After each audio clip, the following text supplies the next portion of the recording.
Hey guys, what is happening? Welcome back to The Drip. Joined again today by Alexander Tartar, and such a blessing to have him on our last episode. If you haven't seen it, I'll link a comment. I'll link in the description. That's what I was going for. I'll link in the description our last episode, which was on this concept, just a word that's often bandied about in the New Testament, discipleship. So we covered that last time. And this time we're going to cover this question that arises in many church people's or churchgoer minds, a topic that's been wielded and abused in the Bible, a topic that I think has been misunderstood or misinterpreted in the Word. And so by no means are we vast theologians or grand pinnacles of knowledge, but we study the Word and we try to impart that to others, to faithful men and women. And we want to do that to the best of our ability today on this pretty broad and oftentimes hard to talk about topic, and that's money, and specifically ask and answer a question to the best of our ability. And that question is, should Christians tithe? And so we want to try to cover that today. So not a hot potato at all. Not a hot potato, and not a fun topic. I'll just speak with honesty before we even get into it. Money is a topic that I so often shy away from because of the past abuses and continuing abuses in the church in relation to the handling of money. Especially I think in the U.S. with, prosperity gospel and televangelists and, you invest in me and this whole kind of idea. Throw a little seed money out there and I'll get my private jet. Yeah, it's awful. So Lord willing, we're going to unpack a little bit of what the Bible teaches today in relation to tithing. And I would just say this is a topic that Jesus talked about more than almost anything else. And it's pretty incredible when we look at what he talked about in relation to the kingdom and the kingdom ministry. But he also very frequently referenced tithing or finances or money or stewardship, the handling of such things. It was a constant topic that Jesus was talking about. So we're going to do our best to unpack that today. And I'm Anthony Patton. I'm Alexander Tartar. And this is The Drip.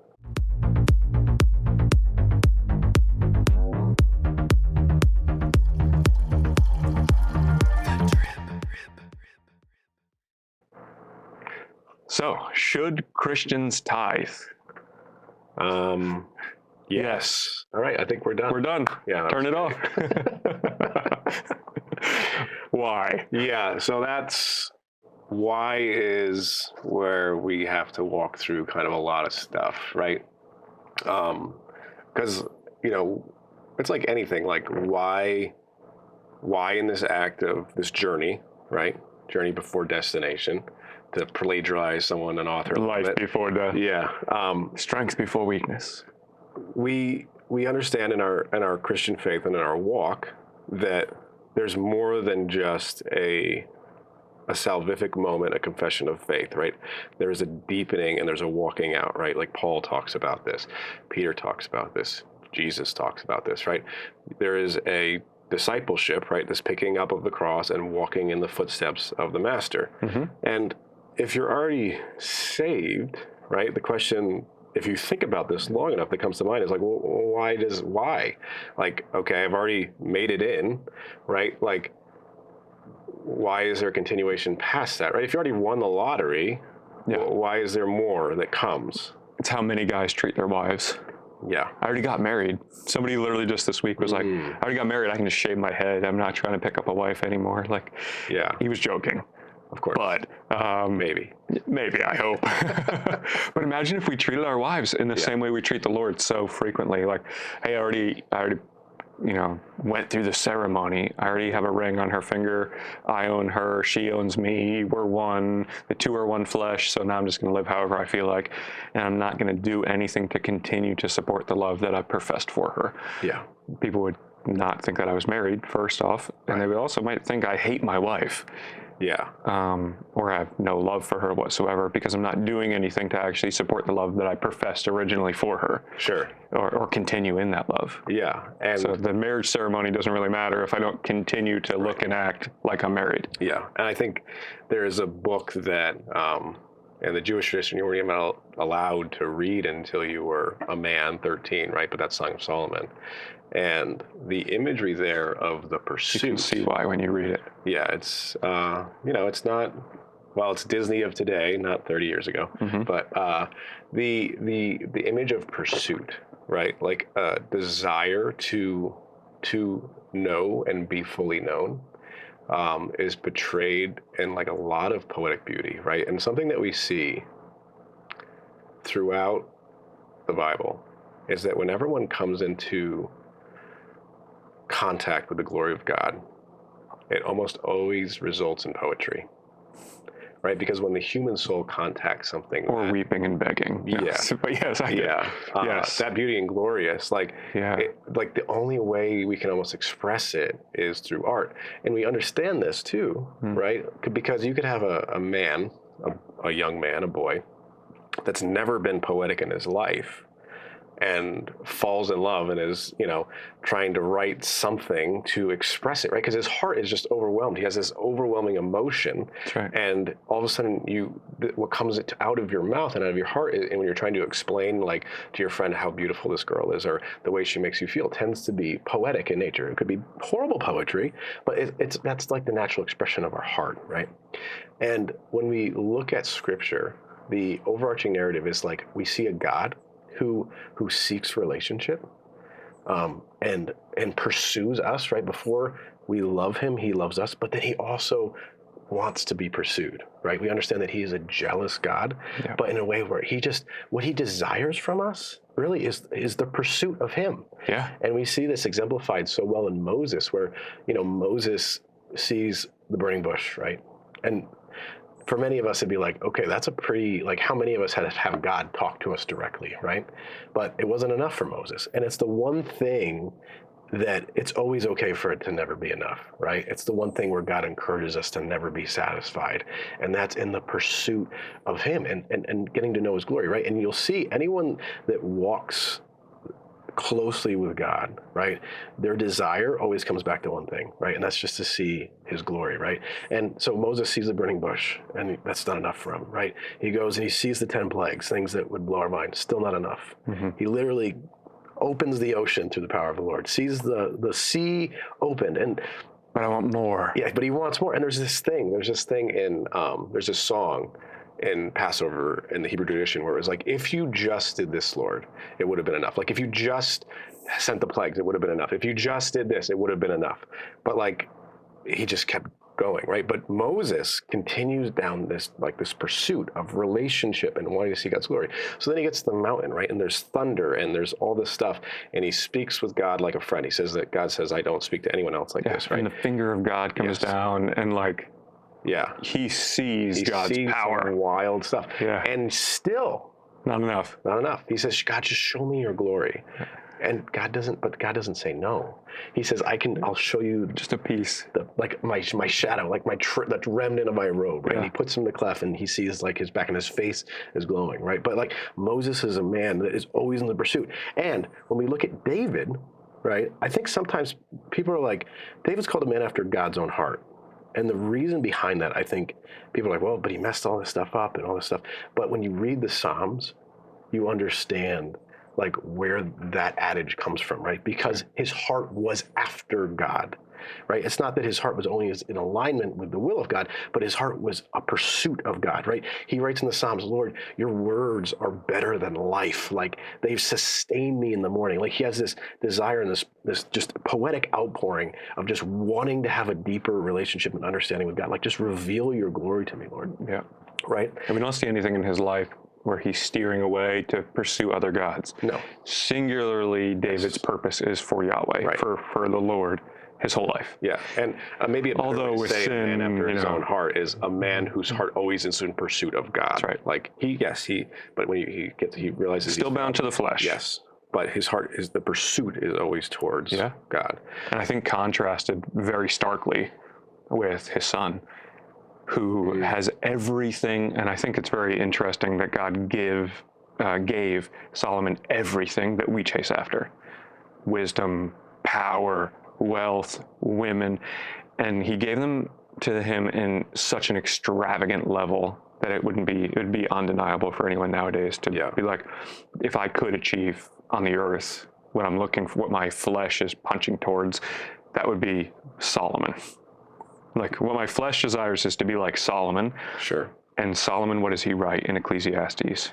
It's all vanity. It's nothing. It's nothing. Like it's nothing. The pursuit of everything in the world is nothing if I don't have the pursuit of the Lord.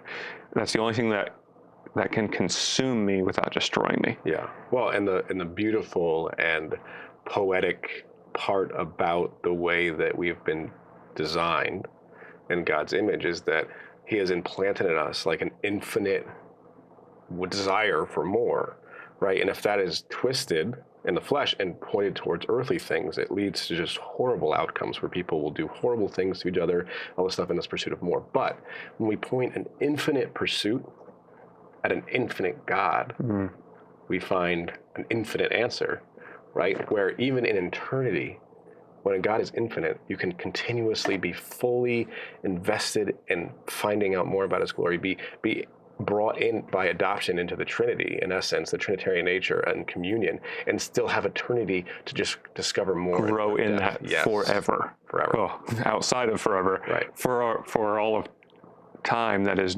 gone, for in living in eternity outside of time, you'll never attain to the fullness of the knowledge of God. Never.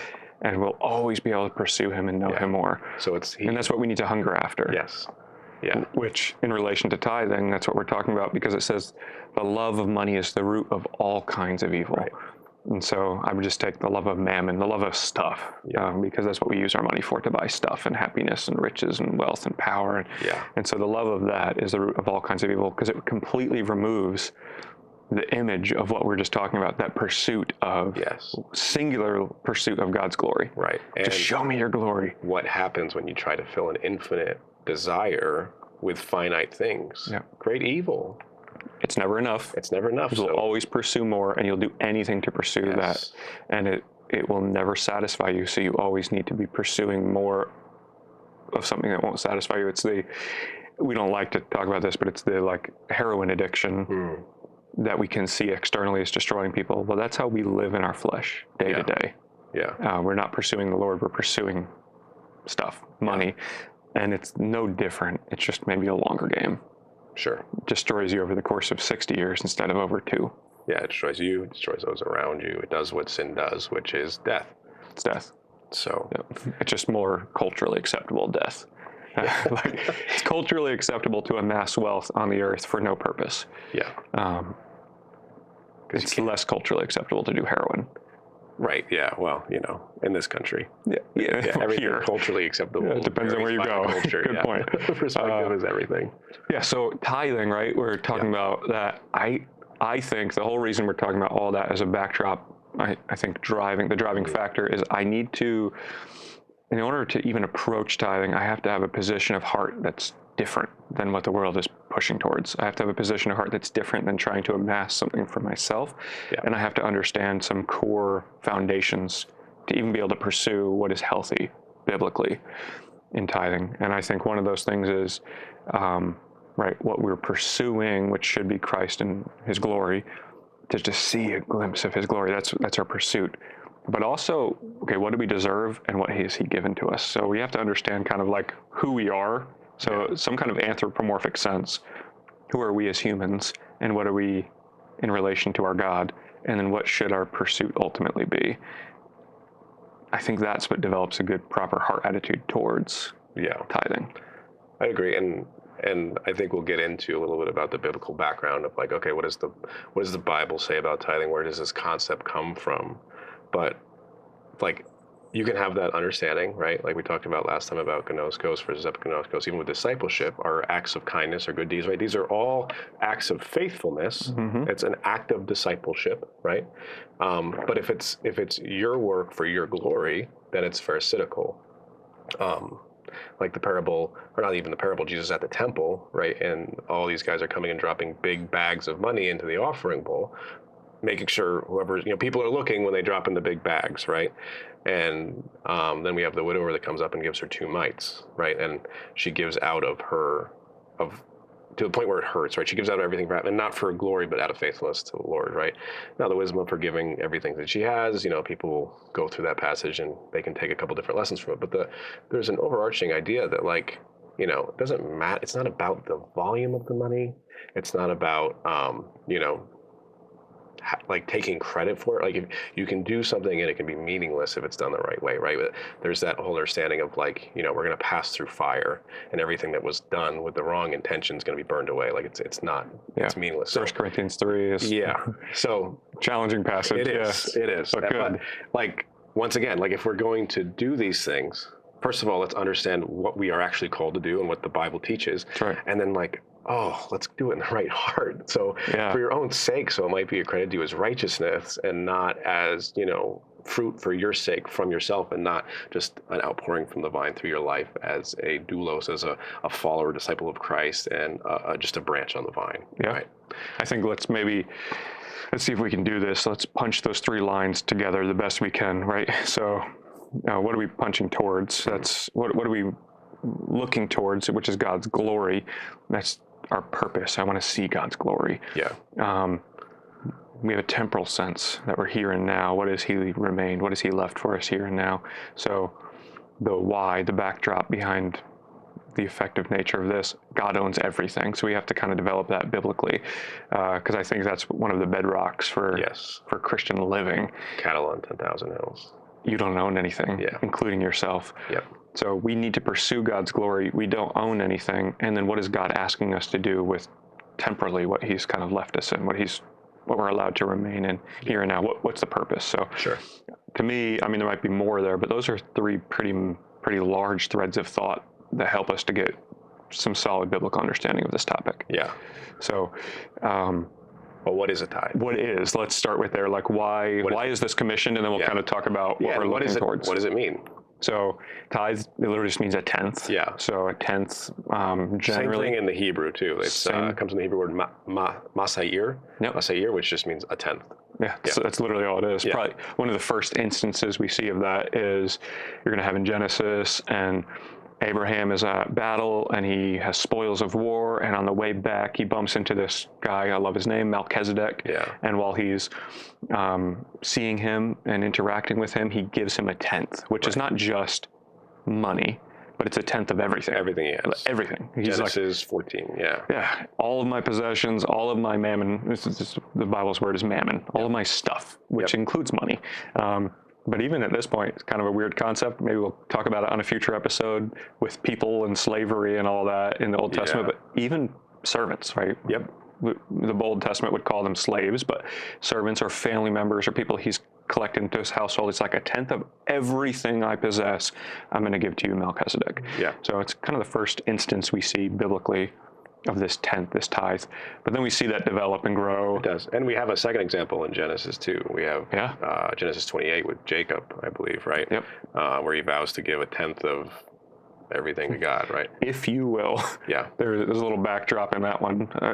Again, that's not for today, but hey, God, if you do this, I'll do this. It comes from a little bit of a twisted understanding, but it is this still concept, right, of the tenth. And I think something important to notice, and we can expand on this a little bit more on how it relates to Hebrews, but like this idea of giving a tenth to the Lord predates the Mosaic Law. Yeah. Hebrews backs that up very clearly. Yes. So Hebrews 7 is going to say, and this is where I think one of the twisted areas biblically is that tithing is an Old Testament covenant that was only given to the Jews.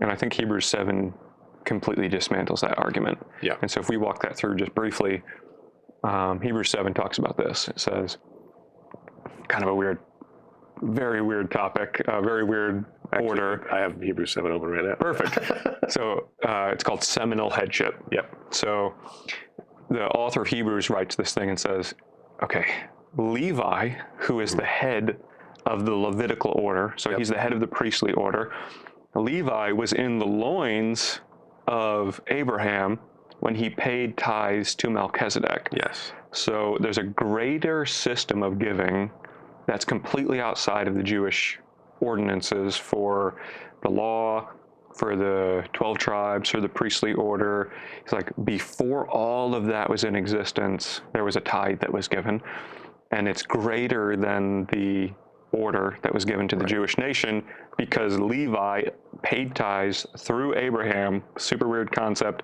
to Melchizedek. Yeah. So there is a tithe that actually pre-existed the law Yes. that was ordained by God. Yeah. So no, it's not an Old Testament Jewish concept. It's a biblical concept. Right.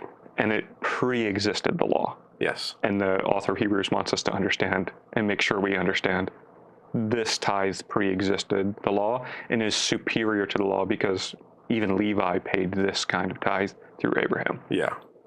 I think, it's 7:7. It is beyond dispute that the inferior is blessed by the superior. In the one case, tithes are received by mortal men, but in the other case, by one of whom it is testified that he lives. One might even say that Levi himself, who received tithes, paid tithes through Abraham, for he was still in the loins of his ancestor when Melchizedek met him. And this will tie into Hebrews 8, right? Because in Hebrews 8, 1 through 2, it says, now the point in which we are saying is this: we have such a high priest, one who is seated at the right hand of the throne of majesty in heaven, a minister in the holy place in the true tent that the Lord set up, not man. Yes, this predates Mosaic covenant. Some argue sometimes, it's like, well, okay, but there's no more temple, there's no more priesthood, it's all gone away, so this idea of the tithe, it's kind of gone, right? But it's like, but firstly, Paul's like, whoever wrote the book of Hebrews, I don't even think is Paul. A little Freudian slip there. Yeah. In 7, I kind of punched down the Apollos road. We talked about it. In 7, he's setting up that this idea predates, but then in 8, we also have the idea that there is still a high priest, and he lives in the true tent. And who are the tithes and offerings actually for? Yeah. Right. And it's also important to remember that, like, even the Levites tithe from the tithes, right? They were called to give a tenth to the Lord from the tenth, right? So, and we jump to Abraham, but if we go all the way back to Cain and Abel, right? That's right.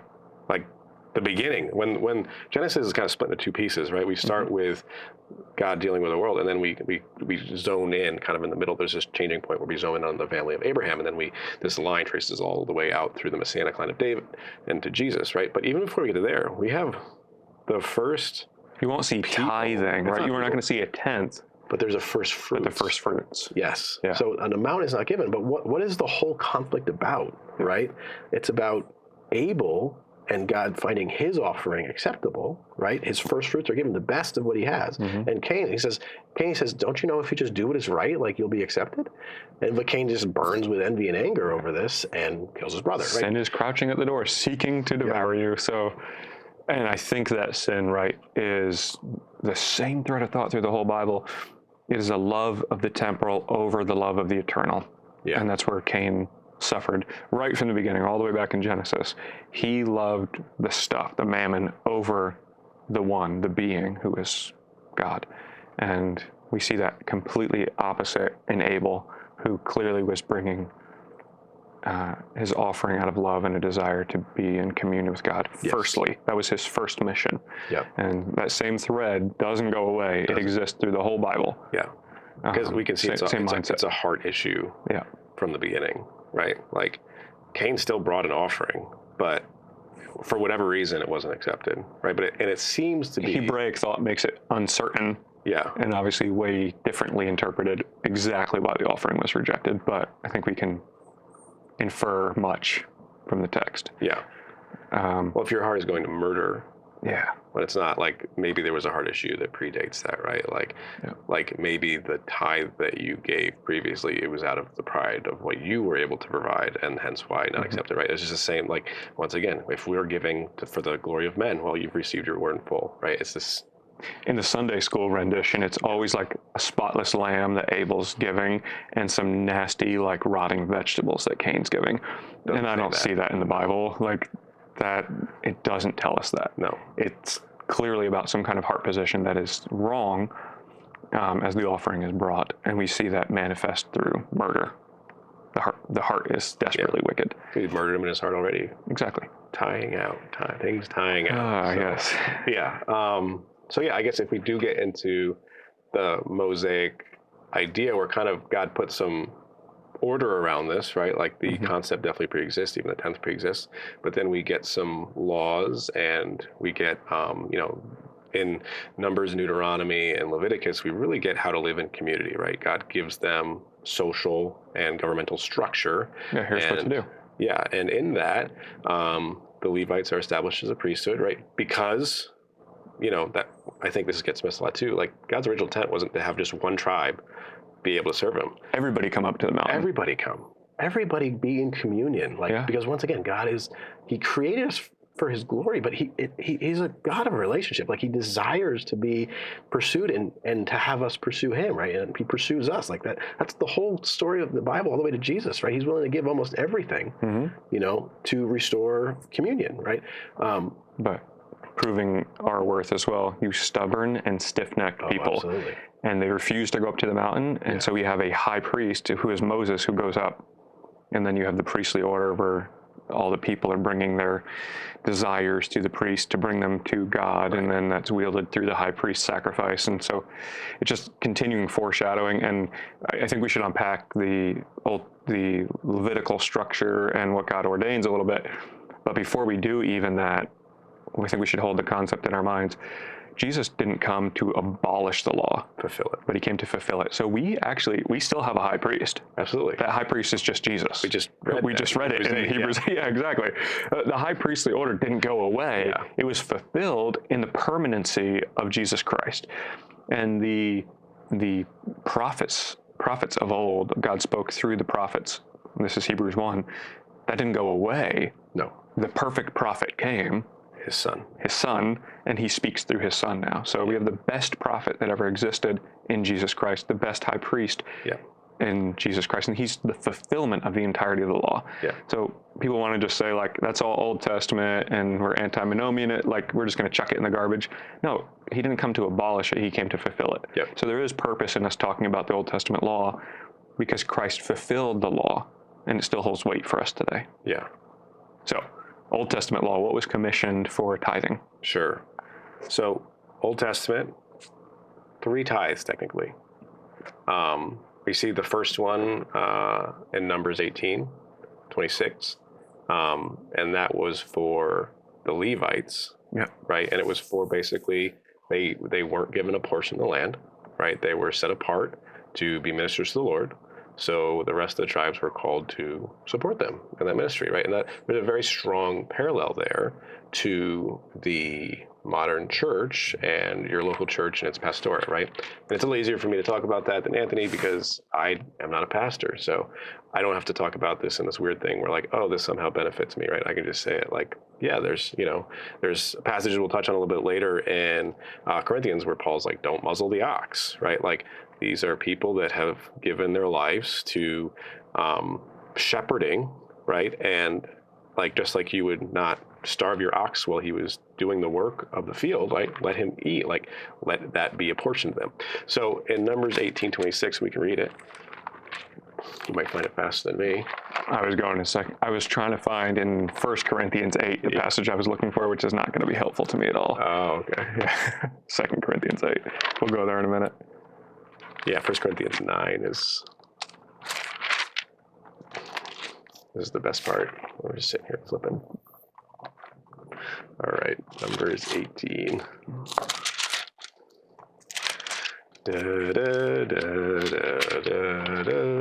All right, 18:26. Moreover, you shall speak and say to the Levites, when you take from the people of Israel and the tithe that I have given you from Israel, the tithe I have given you from for your inheritance, then you shall present a contribution from it to the Lord, a tithe of the tithe. So in 18:26, we see that there is a tithe established, a tenth that is coming from the people, but then the Levites themselves, which once again just goes to show like it's for all, for everybody, right?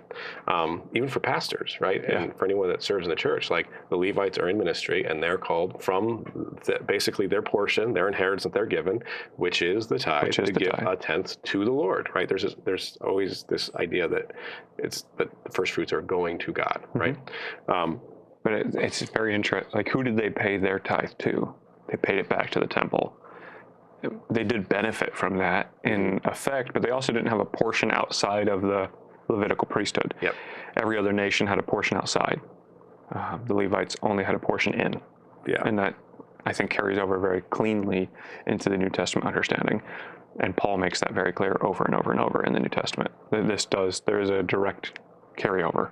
Yeah. So if we just covered that one first. Sure. Because there is 3 tithes in the Old Testament. So if we covered the first one and said there's a New Testament correlation to the first tithe, I think that's backed up in 2 Corinthians 8, which you referenced. Don't muzzle an ox when he treads out the grain, and he who lives by the gospel should make his living by the gospel. So Yeah. Down that road, right, the concept, I think, remains the same. If you're going to live according to the word, so if you're going to be in some kind of New Testament ministry, which Paul was, he, at times, nowadays we would call it bivocational ministry, right? He's going to go in when there's not places and churches and structures to support him yet in his ministry. Yep. And he'll get paired up with some tent makers, and he'll make tents during the day or at night and preach during the day. Yep. But when he establishes churches and then he's spending all of his time in ministry, he has no issues telling the church in Philippi, hey, I need you to support my ministry to the church in Corinth. Or, hey, I need you in Ephesus to send money to, and we see this in Acts over and over. Jerusalem's hurting right now, so I need you to support me.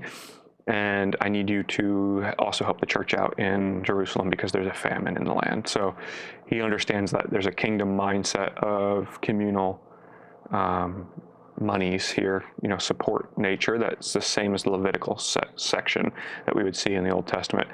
Paul absolutely believed that he had every right to collect, and he talks about that. He's like, and I didn't take from you what I could have, Yes, because I knew you were going to think something of me if I came in and took from you what I was due as a minister of the gospel. Yeah, that's 1 Corinthians 9:15. But I have made no use of any of these rights, nor am I willing these things to secure any such provisions, for I'd rather die than have anyone deprive me of the ground for boasting. Yep.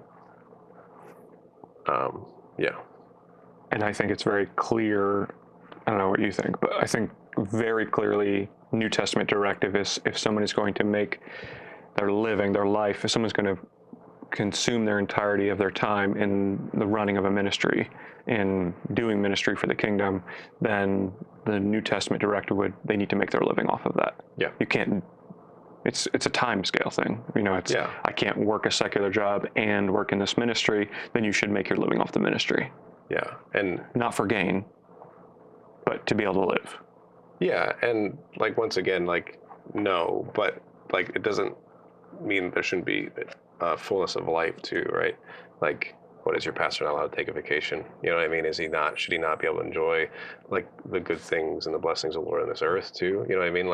In no way, it's oh, you got to give more so I get a private jet. But I think if that does happen, it does, yeah. And that's an abuse, right? But if someone's being a faithful minister of the Lord, it should be our joy to support them, and we should desire good things and blessings for them, right? Does it somehow make you feel better about your pastor if he has to drive a 15-year-old car that barely runs? Does that somehow make him more pious? You know what I mean? Or you prefer he have a car that's safe and airbags in it, right? It's where do you draw the line? You know what I mean? It's can we provide, what about his retirement? Who's going to take care of him then?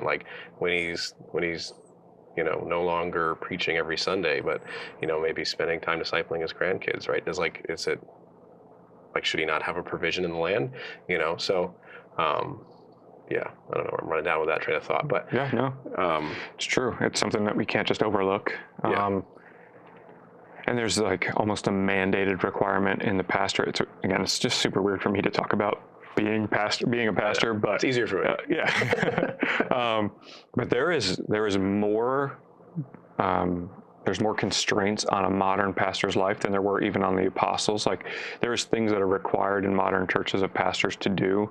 So we're not just preachers of the word, but we're expected to also be full administrators of the building and the structure, yeah, and the organization, and then do all the, we're solely responsible in people's eyes often for hospitals and weddings and funerals, just on and on and on and on. Counseling. And then counseling, and then, every hardship of everyone inside the church. Every time there's a really hard situation, the first person they call is the pastor. And so there's this huge necessity of burden that's placed on a modern pastor's shoulder. And so, just logically speaking, it would be, I'm speaking for myself here. Yeah. It would be impossible for me to manage my family and work a secular job and work in this church environment. And, time-wise, just time alone. So there has to be some kind of provision if I'm going to give up all my time here to, not starve to death. Yeah. Which so there's just a logical conclusion. Seems reasonable. Yeah. And I think Paul makes that same directive. There's a logical necessity here for me to live. Yeah. And I think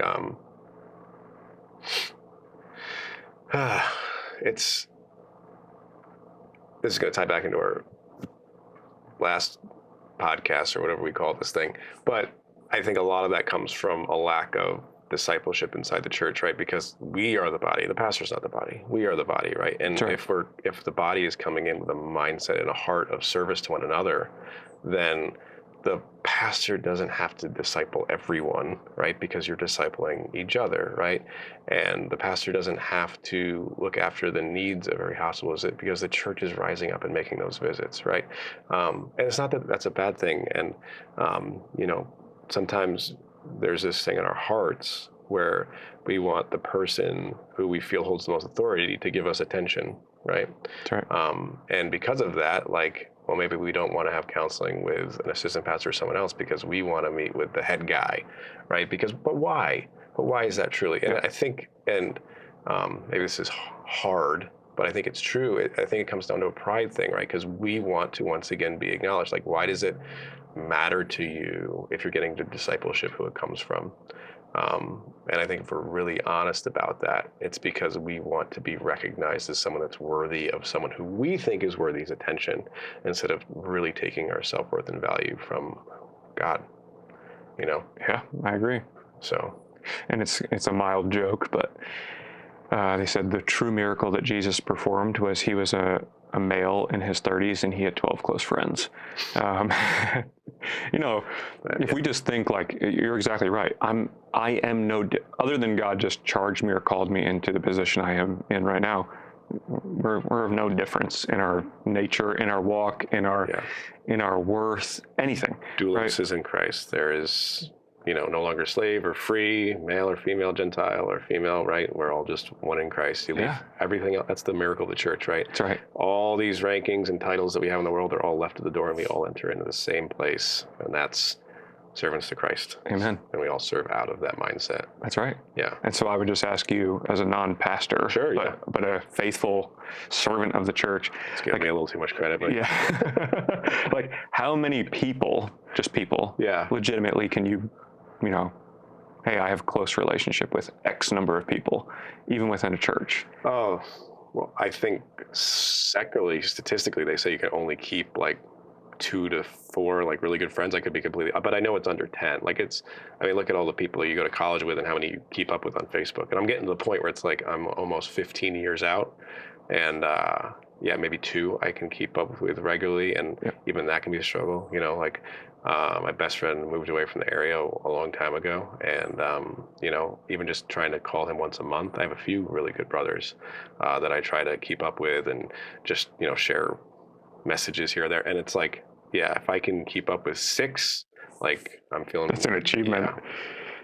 So if I I need you to keep up with 200 people. I just can't if the body is not here supporting. I can shepherd and as an under shepherd and lead and direct, but if the body is not doing what the body is commissioned to do, we can't function.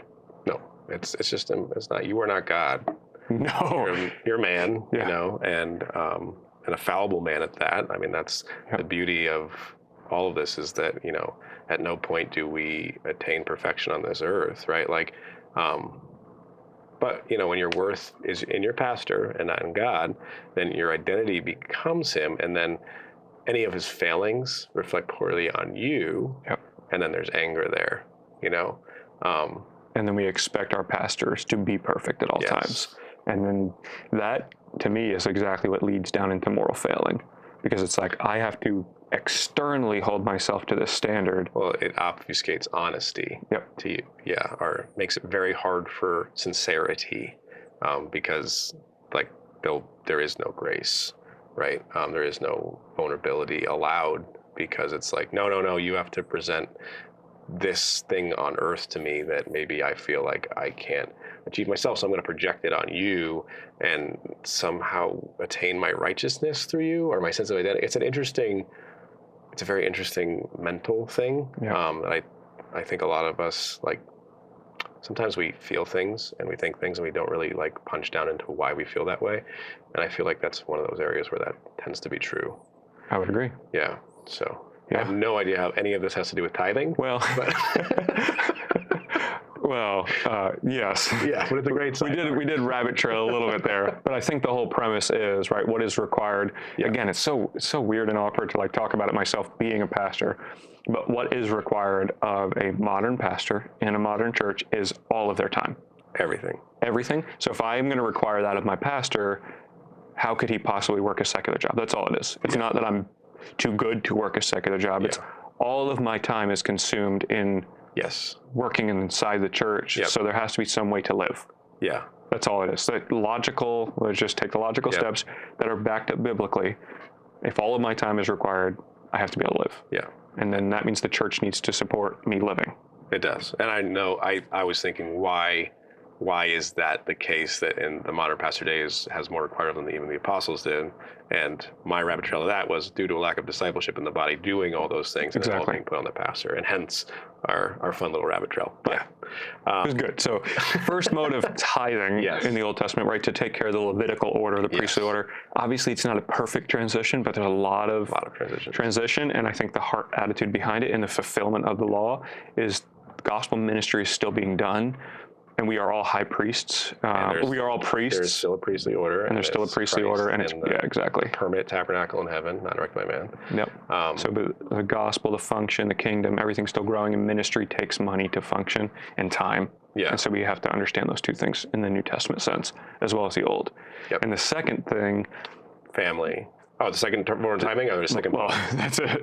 We won't rabbit trail again. The second point of tithing, because otherwise we'll rabbit trail down to other time constraints. But family for the feast days and the celebration of it. Yeah. So we have to function in the ordinances God ordained. This is Old Testament. We have to function in the ordinances, the feasts, the festivals, everything that God ordained for us to do, and those things take money to function. Yeah, and you were called to take your family to the Feast of Booths and the Feast of Unleavened Bread, right? And if the temple was too far, what it talks about in Deuteronomy 14 is that you could exchange your cows and whatever for money, take that money to Jerusalem, and then exchange that so your family could celebrate in the feast days, right?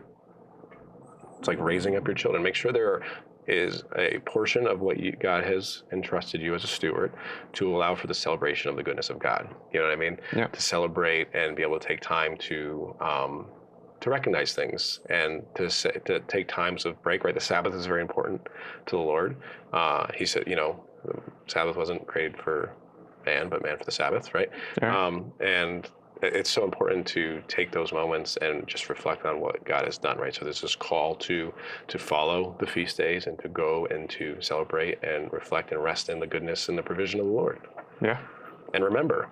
So no one likes to talk about that, but now we're up to 20% so far, right? 10% for the Levites, 10% for the feasts and the festivals and everything. And these are commissioned very clearly in the Old Testament. And we're just talking Jewish law, right? We're just talking the law that was given. So we have 10% for Levites, 10% for feast festivals. Third tithe, widow and orphans, So every 3 years. 3 years, yep. That is Deuteronomy 14, 20, and 29. So every 3 years, there was a portion to be set aside during the harvest and all this stuff to basically take care of the less fortunate and those in your community that were in need.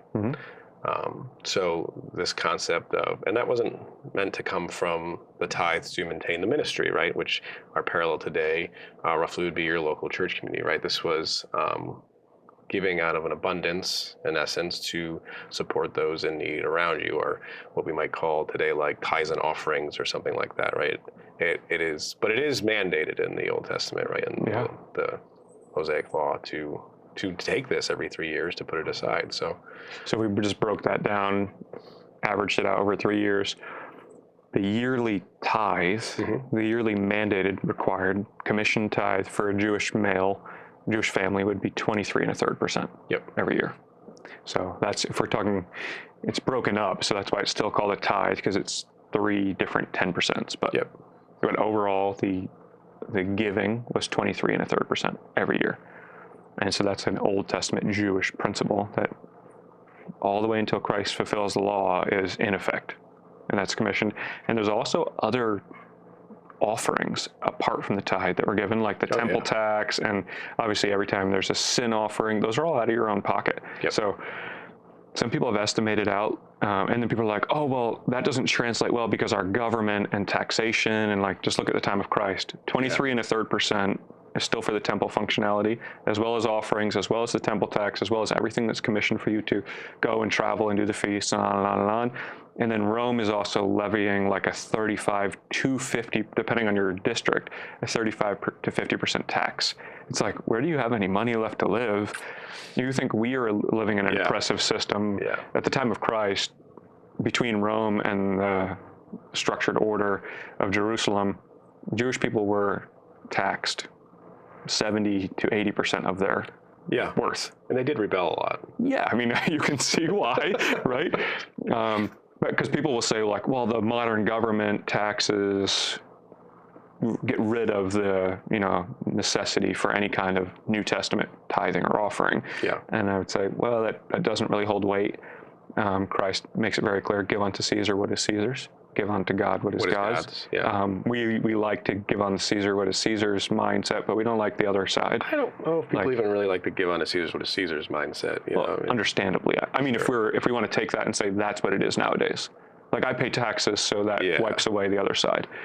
Like, but he does cover both. He does. And he, it's weird, right? Go catch a fish, and that's even for like something basic like the temple tax. These things are commissioned. Technically, Christ, being a son of a king, didn't have to pay that, but still does it out of a desire to be faithful. And I think like in Matthew 23, right? Like, Jesus doesn't say don't tithe. He acknowledges the tithe, right? He never doesn't acknowledge it, but he just says that I desire justice, mercy, and faithfulness more, right? It doesn't mean like I don't want these things, but you think you're good from tithing your mint and cumin.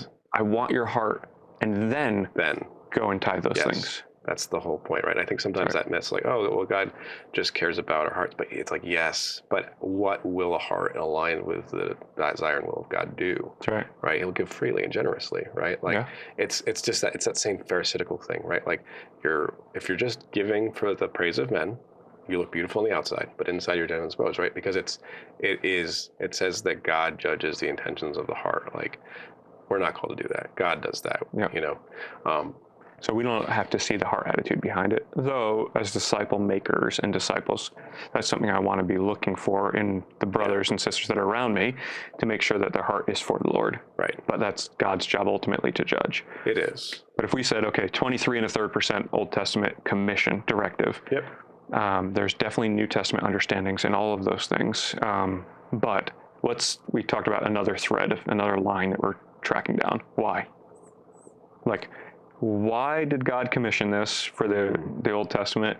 Why is there anything in the New Testament that talks about giving? Why? Like, from what position? Why are we doing any of this? Yeah. So I think the why is, I think there's a practical reason, right, for the sustaining of the church and the ministry on this earth, right? We, are keepers of, we are the hands and feet, right? We're called to go out. We should have pride in that and sustain it and do it to the best of our ability. But also on the very, even maybe more practical side, right? Like, God knows us, right? And there is a need to put to death the idolatry of money, right?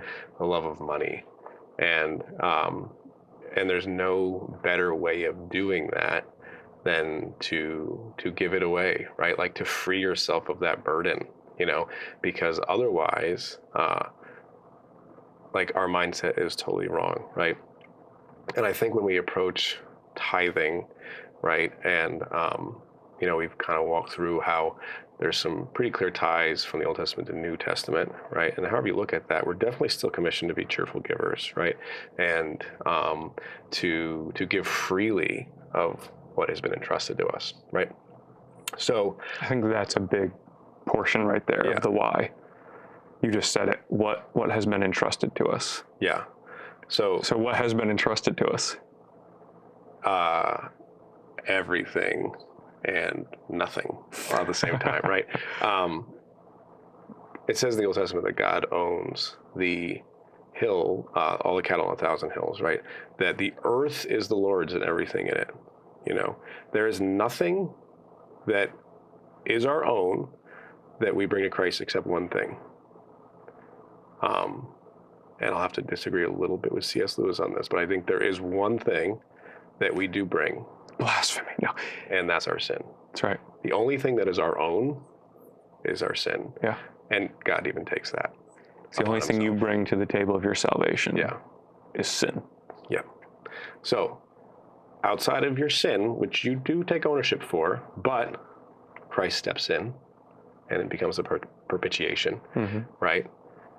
You owe nothing, right? Like you come into the world naked, you go out of the world naked, right? So the first understanding that really has to be understood is that you owe nothing, right? The second thing that we need to take into account and give thought to is the truth that I will give an account, right? On the final day, I will give an account for everything I have been given or that has been entrusted to me, right? Yeah. So the parable of the talents. Yes. Now, at what point, when the master of the house entrusts his servants or his stewards with his money, does the money he gave them become theirs? In a technical sense, instantly from the moment they have it. But I think you're driving at something deeper here. Yeah, no, it's never theirs, right? Like at no point, right, when the master returns, is it the servant's talents, or do they say, Master, you entrusted me with this. Yeah. I turned it into this, and now here is your money. It's always been theirs. Yeah. It's always been the master's. Always been his. But it's theirs in the temporal sense to do something with it, right? And the moment that they're entrusted with it, they have a task, right? Because we see the third one, they're going to hide it in the ground. Right. And he said, remembering it was he's acknowledging. Yeah. Who does the third servant? How does the third servant acknowledge it? I know it's yours, and you're a hard man. You're a hard man, and your money. So I hid it in the ground because but I gave it to you to do something with it. And from the moment I handed it to you, you were responsible. Yes. But you're targeting a deeper truth, and it's always the master's money. Always the. It's always been. Yeah. And they don't own it in the sense of it not, being in their possession to do something with, but they don't actually own any of that money. They don't. Or the return. No, none of that. And I think in the Old Testament, this parallel would, the idea of this was a steward, right? So a steward would be one who was highly favored by a king or a landowner, right? And you would put a steward in place. There's actually a parable about a steward, right? And how Israel. They come and they kill the steward and they take all this stuff and they come. And he's like, I'll send my own son. They'll respect my son, right? But this idea is that the land and the fruit and the produce and all that stuff always belongs to the king of the Lord, but the steward has the responsibility of being the caretaker. So I think a very good parallel, because sometimes, parables at the time were given in an understanding of the life application of those days, right? Like produce and fish and all this stuff is very hands-on, tactile, right? So a modern example of a steward, I think a good one would be a financial planner, right? So let's say I come into some money, right? And I'll be the financial planner. Yeah, you're the financial planner. And I come to you, Anthony, and I say, hey, I have this money. I am entrusting it to you to invest. As a good financial planner, you're going to go out, you're going to do some research, you're going to look at my age and all this stuff and come back to me with a plan, right? And you'd be like, well, 100% of this money we should invest into Ready Coffee. They're private. I've looked into that. But maybe you say, hey, based on your risk profile and the return and the age you want to retire, I think we should do this, this, and this, and we should do bonds, and we should do a diversified portfolio, and we should maybe put some stuff into like. How about I be the wealthy person and you be the financial advisor? It's all good. And but at the end of the day, I don't own a dime of that money. At what point does it become yours? No, None. You are a steward of it, right? Yep. And if I call you up and say, Anthony, I heard you, some good points there, but I want you to put it all in Bitcoin because that's the next up and coming thing. You might disagree with me a little bit. You might, but at the end of the day, if I say put it in Bitcoin, where do you put it? All in Bitcoin. You put it all in Bitcoin. That's right. Right? Because it's not mine. It's not yours. It never is yours, right? Yeah. Now, if we take this perspective, right, and if you hang out with me for any length of time, you'll hear me say this one thing that just like I constantly running through my head, which is our perspective is our reality. So if you're in the mindset that this is mine, right, and you are saying to yourself, what should I do with my stuff, right, it's going to be very hard to give it away cheerfully, right? But if you come to a realization that you are a money manager, right, if you are a money manager, what is a reasonable fee for your services? 1%. 1%, 3%. Sure. A lot of money managers only will take from the profit. Yeah. So if the money doesn't make money, they make nothing, but they will take a percentage of the return. So if we put ourselves in the perspective of the money manager, I come to you, Anthony, as my money manager, and I say, here's all of the abundance of what I have that I'm entrusting to you. I want you to take 10% of it, and I want you to give it to the local church. And you say, okay, great, 10% local church, understood, got it. Got it. What do you want me to do with the rest of the 90%? And I say, that's for you. To be faithful with it, but it's for you. And you say, well, can I go buy a coffee with it? Absolutely. Yeah. Can I get a house? Oh, I think probably a good idea. I think you should. Yeah, you got 90%. Yeah.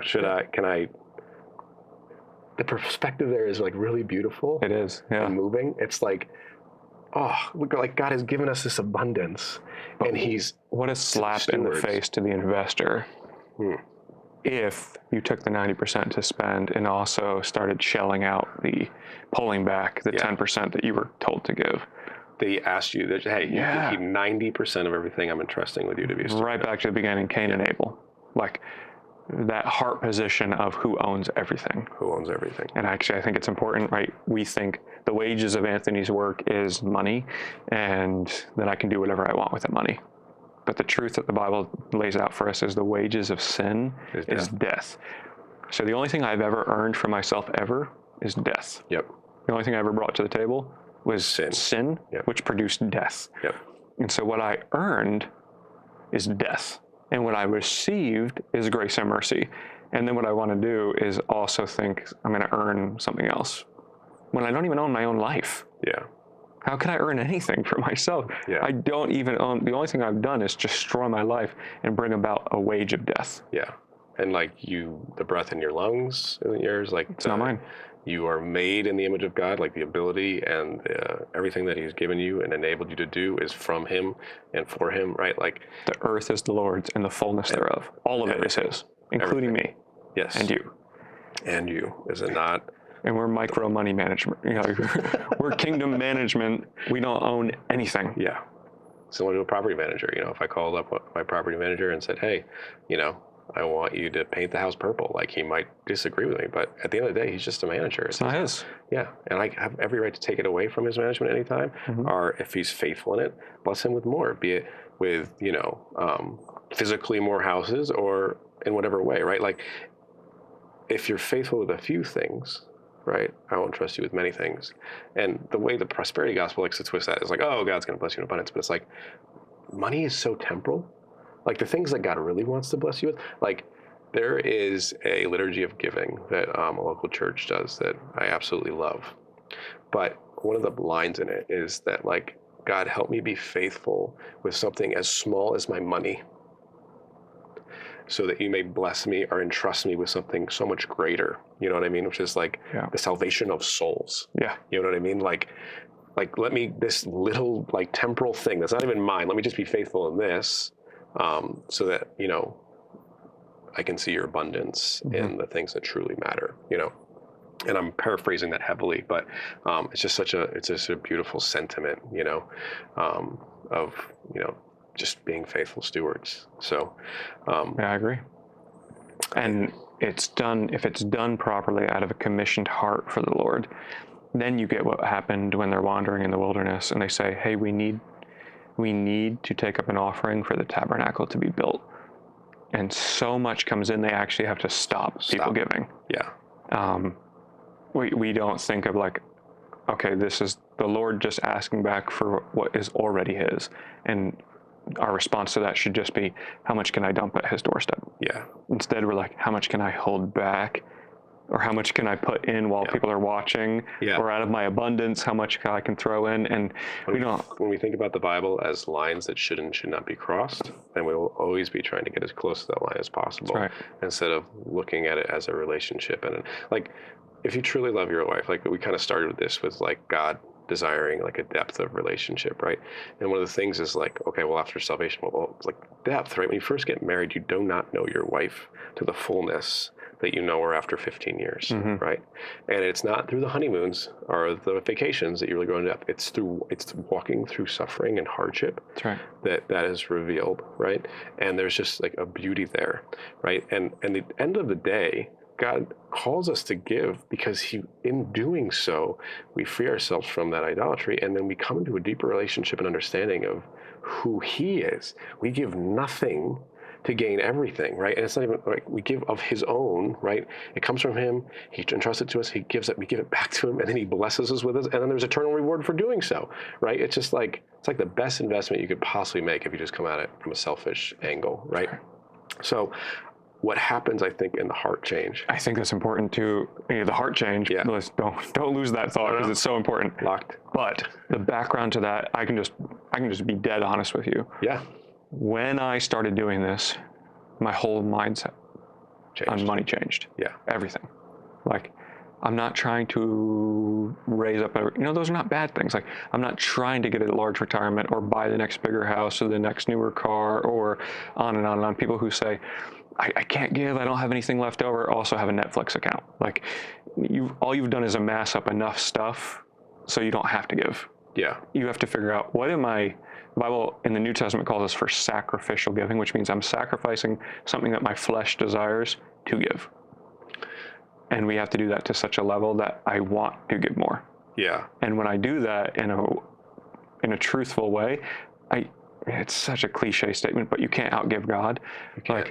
Well, it's the only thing, we didn't really touch on this, but in Malachi 3, bring it all in. He says, test me in this. It's the only thing that God says to test him in, right? Where he says like, and he says, why are you robbing God? Like you don't have a fullness of life, like in the Old Testament, it's very like clear, like, hey, you're suffering and your fields and the devourer's coming and you just never seem to have enough because you're not being faithful in that. And I think there's probably an aspect of that that's true, right? Like he says, I've never seen the righteous go hungry or their children begging for bread. Like if you step out in faith, and I've heard this from so many people, like they were, they're making 20 grand a year or whatever it was. And, they are convicted in this and they start giving, and somehow there's just still always enough. Like God always provides, right? He's faithful in that. But there's also such an abundance that comes in things that are not money, and just a heart position, a fullness of God, like a joy in the Lord, because you're not holding on to this anymore, right? And trying to, really, when you hold on to it, you're trying to do it in your own strength. That's right. Right? Instead of entrusting it to God and saying, Lord, this is yours. And,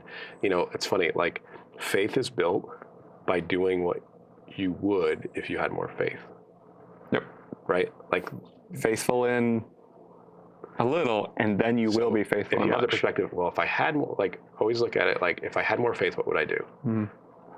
Then do it. Yep. Do it now. Do it now. And guess what? You'll have that faith. Yeah. And then you look at yourself again, well, if I had more faith, I would do that. Well, then that's probably what you should do. Step out in it, right? Faith is always built by doing what you would if you had more of it, right? That's right. And I can just, again, very real for my own life, when I gave my business away and stepped into pastoring, just, it's weird to talk about, just as it's awkward. Yeah. But the first year I pastored Living Water Church, I was on the books here for $11,000. That's what my salary was for this year, for the first year I pastored the church, for $11,000. And definitely it crossed my mind, like, oh, I need every cent of that to live. Yeah. I'm like ripping through my savings as fast as I could, and making $11,000 on the books for the first year. it is so tempting when we have what we perceive as less to pull away from that mindset, that understanding. But we always live within our means, and we always forget, right? God owns it all. If he wants us to live and survive and thrive, he's the one that makes that happen, not us. Yeah. And so I just need to I need to wake up tomorrow and be faithful. Yeah. And so, it was really tempting to say, okay, we're not going to do anything. We're just going to, hide and shelter in because we're strapped. But we didn't stop giving in that season.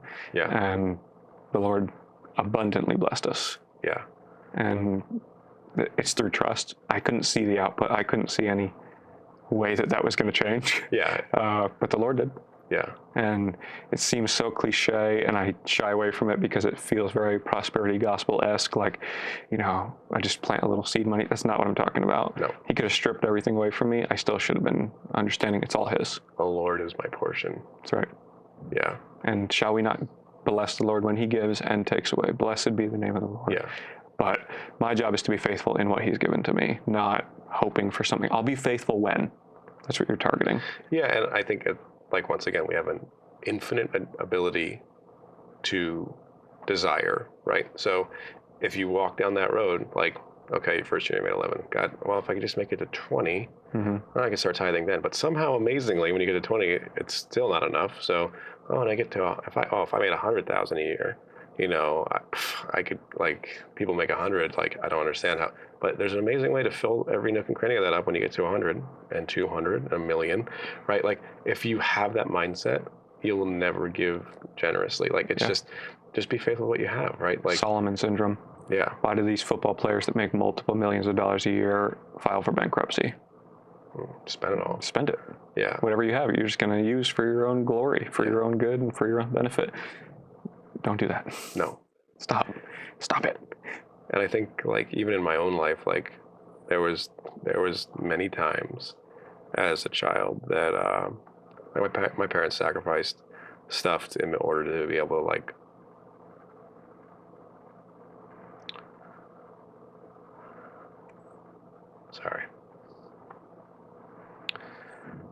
to my mom, she had a pretty good job, and she gave that up because she felt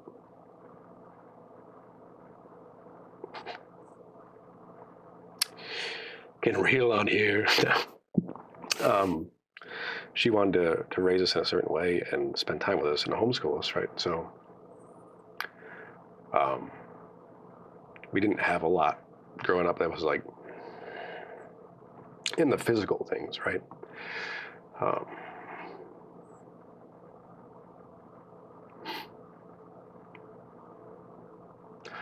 4, 5, 6. There we go. But even physically, God always provided, right? People would drop stuff off at the house or provide, and then and growing up, I saw my parents do the same things, covering people's electric bills if it was needed, right?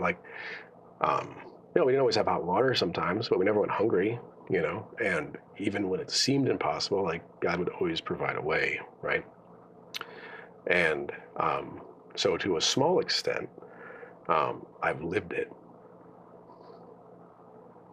And I say that because, in this country,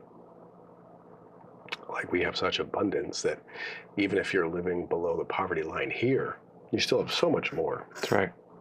And there's this story that always stuck with me. It was a pastor announced to a church that there was a family need in the church, and that was really on hard times. And in the church was this widow, and she had 4 or 5 kids, and I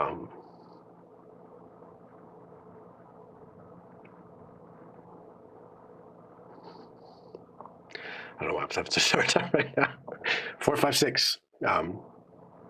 They knowing what it was like to be in need and be in hardship, did everything they could for this goodwill offering, and went out and collected cans and ate simpler and did side jobs, and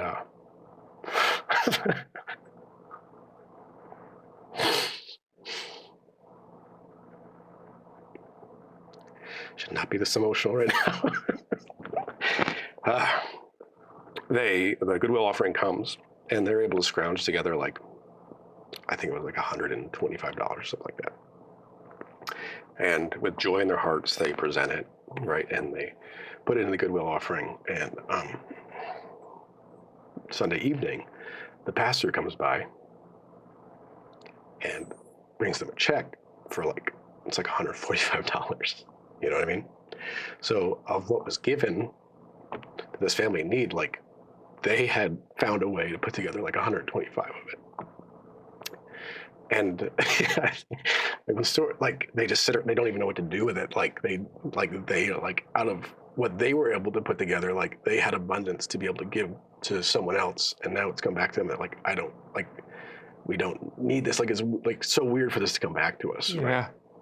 And the family in need is also giving. Yeah, and that's the pretty majority incredible. of almost all that was raised by the church in this goodwill offering came from the one that was the one that needed it, right? Yeah, it's incredible. And then it's like the next week, there's like a missionary that comes through and just talks about like the need in I can't remember exactly where it's in Africa and they just turn around and like they just the family looks at each other and they just put the entire gift in. Yeah. You know what I mean?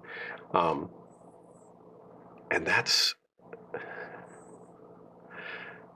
the perspective, right? When it says like to count others' needs is more important than your own, right? Like it's not what should I do with my stuff.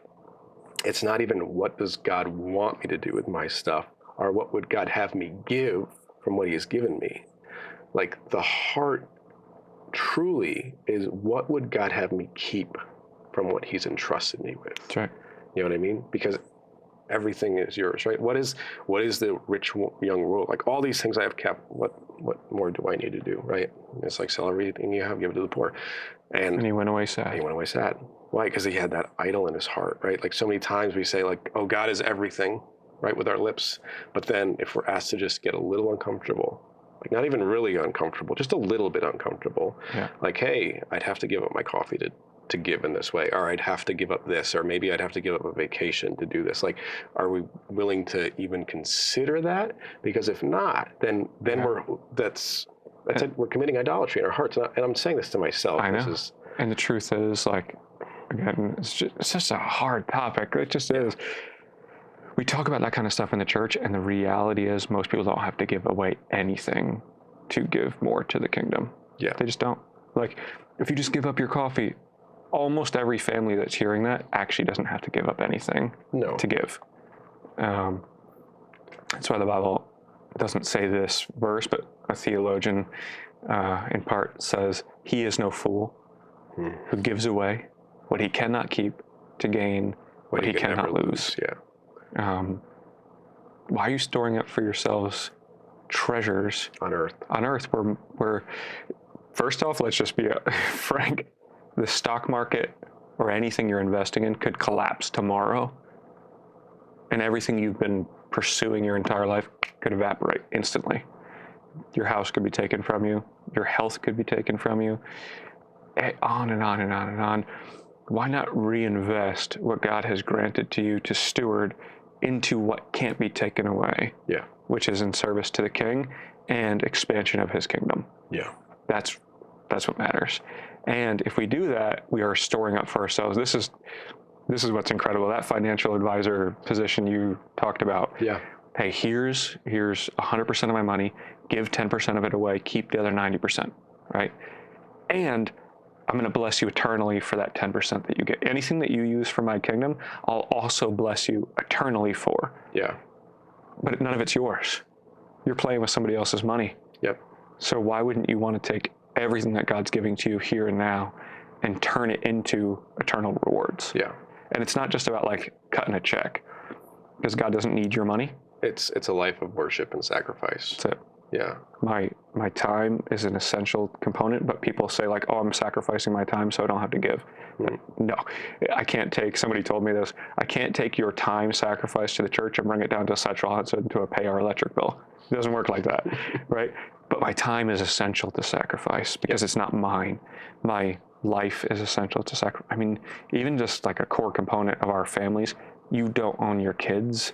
They're God's kids. He gifted them to you. Yeah. for temporal season, on and on and on. I can Your just say like, wife, everything, yours. it's not yours. Yeah. So be willing to sacrifice it all for the sake of the kingdom. But I'm just speaking from a church perspective too, like we live in a culture, a modern culture, where we want conveniences. We want a building. We want a place I can park my car. I want heat and air conditioning and lights and on and a live stream when I can't make it and on, right? All this stuff takes money. Mm-hmm.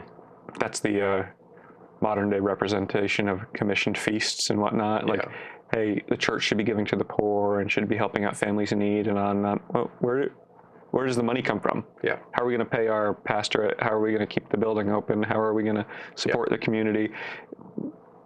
Ministry requires money to function.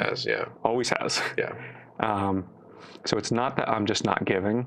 When you come and partake of all those things that require money to function, like sitting under a pastor who's teaching and doesn't have a job externally from the church, and coming and drinking the coffee and sitting in an air-conditioned building and in the seat and in the building, all those things take money to function. So it's not that you're not giving, you're taking. Yeah, so like if an Israelite came in and he didn't give anything to the temple system or any of that 23 and the third percent, he would be robbing from Israel. And there's some of the same extremely similar mindset that would be in a New Testament understanding. If we're going to partake of the body, we need to do and give back what is already God's for the support of the body, but also for kingdom expansion. Yeah. That's like in Malachi 3, right? Like, why are you robbing God? Or like the money manager, like, okay, it's not yours. I'm saying, hey, just do this is what I want to do with 10%, and you know what? You keep the rest of it, and then skimming from that 10%, right? Like, it's a very different perspective. And then if you can change that perspective, then you can rejoice and the like be overwhelmed by the fact that God says, hey, be blessed with this 90%, live a full life. Yeah. Like, if you were in a secular world, like that would be unbelievable. Like, who the heck would put money in with a money manager and give them 90% of everything that they entrusted them with? Like, makes no sense. No sense at all. Yeah. But those are those three lines that we were pursuing, right? One, what is the tithing? What is it? And then that second one, if we just finish that line out to say, God loves a cheerful giver. Yep. The only way that we can actually cheerfully give is the foundation of that, the bedrock of that. God owns it all. And proper understanding of our position, yeah. And so what was if I've been around me any length of time, you'll have heard me say, our perspective is your reality, or your perspective is your reality. Yeah. Yeah. And so God owns it all. And he's saying, here, take my stuff and live and have joyful and abundant life, but make sure you're honoring me in that. And then also make sure that your heart position is to pursue my face and my glory and use everything, including your finances, to do that. Yeah. And it's the parable of the field, right? Like, you have to understand the treasure, right? We talked about this a little bit with cheap grace versus costly grace. Like, the man finds a field with a treasure of great worth, which is the kingdom of God, the pursuit of the kingdom of God, and gives everything he has to obtain it, right? Because it's of greater worth, right? Like, how do you get to a point where you're not only giving of what you have, but also of your life? Yeah. How do you get to the point where, you're like Paul and say to live is Christ and to die is gain, right? Like, it's a great parable. I need to be willing to give away everything, sell everything, like the rich young ruler, to gain this thing of immeasurable value. Yes. And that is Christ. Yeah. And if we understand that, right, if we relate it to, like, you found a field with an oil well, and it's worth $40 million, and everything you own is only 300, it would seem as nothing to sell it all and even borrow to go acquire that, right, in a temporal sense. And yet, like, we just lack perspective, right? And like, because it's worth so much more than an oil field, right? It's an eternal abundance and relationship with an infinite God that can infinitely fulfill the desires of your heart that he's placed in you, and yet we treat it like cable is more important. You know what I mean? Like, it's true. And that's in my own heart. You know what I mean? Like, man, like, what am I doing? Or the next new phone, or the next new car, or the bigger house, or probably one of the most deadly things that we get wrapped up into is like the Bible says tomorrow is promised to no man, but I will use my whole life trying to amass a retirement for something it's not even guaranteed. Yeah. Like, so be wise, steward your money well. I'm not dismantling any of that. That's a whole nother conversation. Yeah. But if your whole pursuit, if your whole life is focused on amassing enough wealth that I can, people tell me this all the time. They're here in New York even, like, what I'm trying to do is for the next 20 years amass enough wealth that I can retire to, they'll pick a place. Usually it's a southern state or Thailand or something. Like, is that where God's calling you? Yeah. Did he call you to Thailand? You better be sure. Did he call you to live comfortably? Or did he call you to make disciples and work in the kingdom? Or I'm going to get an RV and travel around the country. Yeah. And be part of what fellowship and body? Yeah. Because he doesn't call you out of that. You know? Yeah. There's a lot of details, but we really love that stuff. It's us assimilating a culture, right? And not, not taking time to like think about it biblically, and doesn't mean that any of those things are bad things. It's just, is it keeping you from what God has the best thing called you to, right? Because whatever that is better. And, yes, be a good steward, right? Like the one that's given the 5 talents, he measures it in 10 and lives, I'm sure, a very full life while stewarding those talents. But when the master comes, it's all his. Like, so at any point, if the master comes and asks of you, like, you give it, right? Unless you're a rebellious steward that then throws a revolt and kills the master's servants, right? Don't want to be in that position, right? So, but that is a constant cultivation of the heart. And that's why tithing on the regular is also important, right? Like Paul talks about at the end of Corinthians, like, hey, lay this aside on the first day of the week as you have been given, right? Like in proportion to what God has blessed you with. Same as so that they're, it's just constantly laying it down, constantly putting it to death. Like the heart of flesh in us that, has an idolatry towards money. Yeah. And money, and they go hand in hand so well, money and time. Yep. I think I'm trying to earn enough money to make enough time not working that I can live comfortably. And God said, no, that's what I've given to you as far as time is an abundance of time in glory. Here and now, while you yet remain, you are steward. You are a steward of my kingdom, of my home, of my possessions. So he talks about this in a parable. He's like, I send my steward outside to work all day and tend the fields and manage my home and manage the servants that are out working in the field. And then when I bring him back inside at the end of the day, does he sit down for a meal? I say, no, I want you to cook my meal and serve me. So he's just showing like our work is not done until it's done. And our work is done in glory. Yeah. That's, we think our work is done when I turn 65 and can retire. Yeah. Or whatever that looks like for us. Yeah. Our goal should be glory, not temporal retirement. Our goal should be eternal retirement. Yeah. It doesn't mean there's not Sabbaths and rest days and feasts and recognition. I mean, in the Old Testament, there was even full years. Like, hey, let the land sit and rest. Year of Jubilee, take it. Take the whole year off. You know what I mean? Like, absolutely. God always understood and has designed us to need periods of rest. But it's like, it's a period, and then we're back to work in the kingdom, right? Like, your final rest is in glory, not in this world. And once again, like, you get rest for eternity, and you work for a vapor, a blink of an eye, right? Like, and you're just giving God back everything He's given you to begin with. So.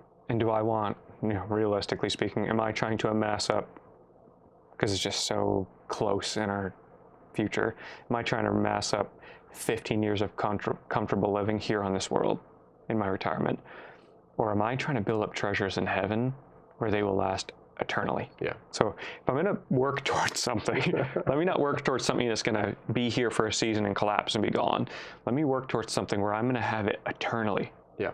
So if I really have wanted that car my whole life, yeah, good, but I'm going to transfer that in. I'm going to trade that in to build up an eternal reward for something that I know God, that Christ is going to give me, something that far exceeds my expectations in glory.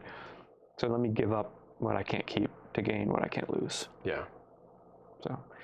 So all that wrapped into a nutshell, should Christians tithe? Absolutely. Absolutely.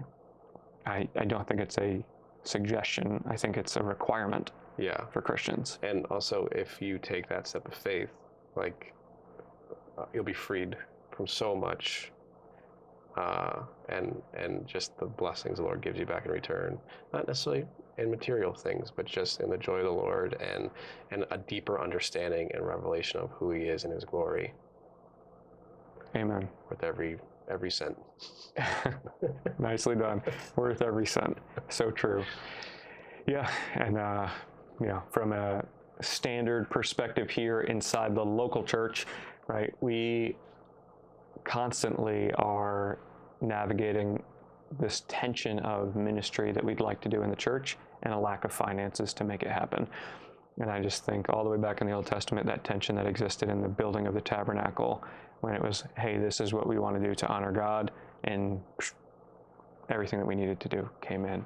And how beautiful would it be to see local churches, not Living Water, but Sure. local churches in America where we live in a state of excess function like that?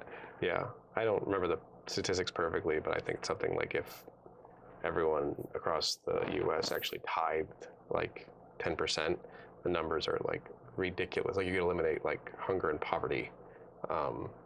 Like in a week. Yeah, in the same way that if we went out and adopted children, we could empty orphanages. You know what I mean? It's just, Yep. it's just is the body of Christ willing to be faithful, step out in faith? Yeah. Things we're uncomfortable doing, but that's so often what it is called to for kingdom expansion. Every apostle in the New Testament, that's what they did. They did things that were uncomfortable. They sacrificed it all, and their names went down in biblical history. Sure. For those acts of service. Paul's not famous for being rich and wealthy and laden with treasures. He's famous for being one of the greatest servants of the Lord Jesus that ever walked this earth. Yeah, and the Son of Man had no place to lay his head. That's right. And he's pretty famous too. He's pretty famous. Yeah. He didn't come to be served, but to serve. Yeah. And he was worthy of service. He was worthy of being served more than anyone. Yep. So, yeah. So, guys, broad topic, money, and probably could have narrowed it in a little bit more in relation to tithing, but I wanted to give a full, course, and that's what we want to do here on The Drip, is just biblically talk out a topic. I think some of the background is really essential to understand if we're going to actually tithe the way that the Bible commissions and calls us to, with a joyful heart, just like Jesus commends faithful stewards in the New Testament through his apostles, but also condemns those who were of religious prominence in that era he lived and walked this earth in, where he says, don't do that tithing of the mint and cumin before I have your heart. When I have your heart, I want you to give joyfully and abundantly and see what I'll do with it, like Amen. Malachi. So yeah. To make sure our foundation is in those three things really beautifully. Tithing, absolutely, I believe, is commissioned and called. So should Christians tithe? Yes. Yes. Should Christians speak with clarity? Yes. Yes. Should Christians tithe? Yes. But we do it out of those two other positions. One, God owns everything. And we give abundantly for kingdom and for the kingdom gain, right? God owns it all, and I give joyfully because he owns it all, and he allows me to partake of that ownership like a good steward. And then he blesses me so far abundantly, more than I could ever hope or dream, by giving me rewards for managing and handling those gifts that he's granted to me. And he gives me those awards not temporally, but eternally. Yeah. And so it's a great, beautiful thing to... And he gives us himself. Yeah. I mean, the greatest. What else would I need? Yeah. But the gift that keeps on, I mean, it's just so amazing. Yeah. We can unpack that all day long, the beauty of walking with the Lord. So I think feel free to put some feedback or pushback on this, but sure. I think we both pretty clearly land. So throw some comments in, or you can always email us privately at questions@lwcny.org. It's questions@lwcny.org. And we'd love to cover those on a future episode of The Drip. But we're really grateful and thankful that you stood with us this whole time as we unpacked this biblical precedent for should Christians tithe. And we will see you guys on the next episode of The Drip.